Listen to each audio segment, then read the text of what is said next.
Oh, it automatically pops up. Yep.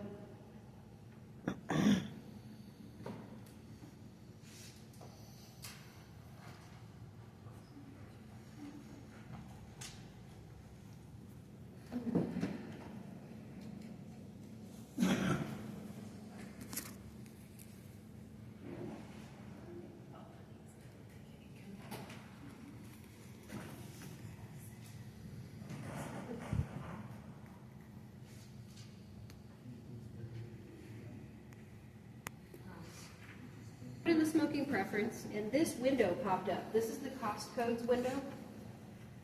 And this is actually part of the next step. Talking about cost codes. Ooh, where is that? 24. Step 24. All right, if this window pops up, you got to fill it in. If it doesn't pop up, you don't have to worry about it. Okay? So if this window pops up, you're following step 24, which is to read off each of these dark gray headings and either type in or select, using the button, whatever the caller tells you for each one. They do change. It's not always going to be 4 fields named region and whatnot. What if there's only one? It's not a big deal. One will work. If they only know one will work. Yeah, you're still going to read off whatever it says in this gray part, Okay. and then put in whatever they tell you. If there's a button, like there is here next to this one, click that button. It'll give you options of what's supposed to be in the field. So you can just select whatever it is that they tell you. And if it's a typable field and there's no button, like this one is, that is optional. So if they don't have a service call number in this case, I can leave that one alone. I don't have to fill it in. I'll just ask them, what's your region? Fill it in. What's your division? Fill that in. Service call? They don't have one? That's okay. What's your service line? Click on the button and select it. All right. If you try to type it in this field with the button, it may or may not work properly, so I would just use the button rather than trying to type it. Just click the button, select off the list. When you're done filling these in, just hit OK, it goes away. Then I can go back to filling in my smoking preference for the other room. And it pops back up. It's going to pop back up for every room whose smoking preference I fill in. So I'll just select whatever they tell me and fill it in and make it go away. So that's step 24. Those are the cost codes. If for some reason you accidentally close that window and you need to get it back, there's a cost codes button right here. And there it is. Okay. It's all good. It's right up here at the top. It says cost codes. That button right here. Yep. That button only appears for clients that need us to fill in cost codes for them. So that's a good indicator, if you happen to glance in that direction, that you're going to have to fill in cost codes once you fill in their smoking preference over here. Okay? So that was step 24. Step 25 is to recap. And the recap step is essential because you need to review everything the caller's given you so far to make sure that it's correct.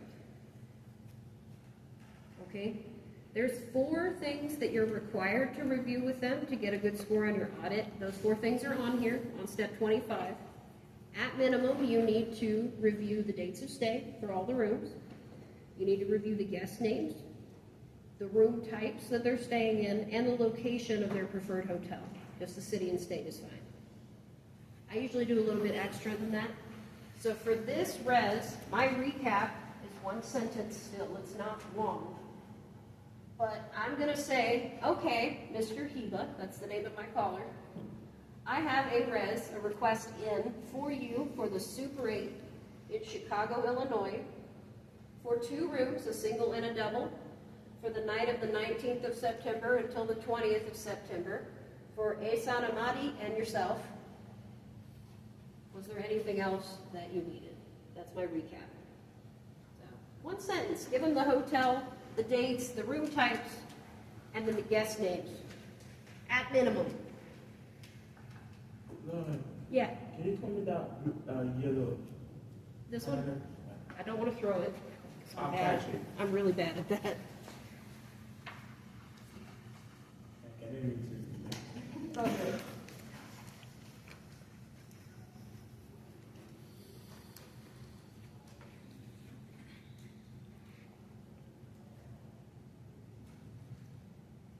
All right, so recap's very important. Step 25 is very, very important. Step 26 is to wrap up the call. You already heard me say that. It's that deeply ingrained in my brain. I just automatically say it after the recap. The first thing you're going to ask, anything else I can help you with? So it's help. Right? Anything else I can help you with? That's what you're going to ask them.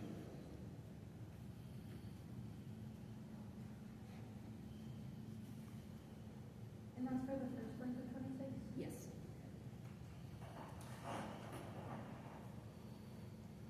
Anything else I can help you with? Anything else? Mm-hmm.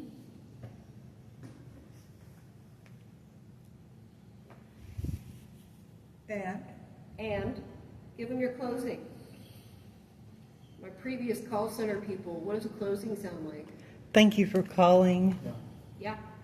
Yeah, the travel support. travel That's what it's support. gonna sound like. So you're gonna thank them for calling, and you're gonna wish them a great day. Have a That's nice our day. closing. Thank you so much for calling travel support. Have a great day.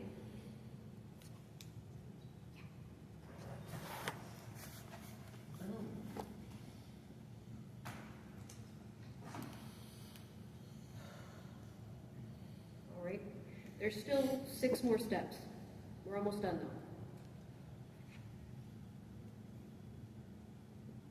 We're done with the phone call part of the call. At that point, after you've given your closing, you can hang up with your client.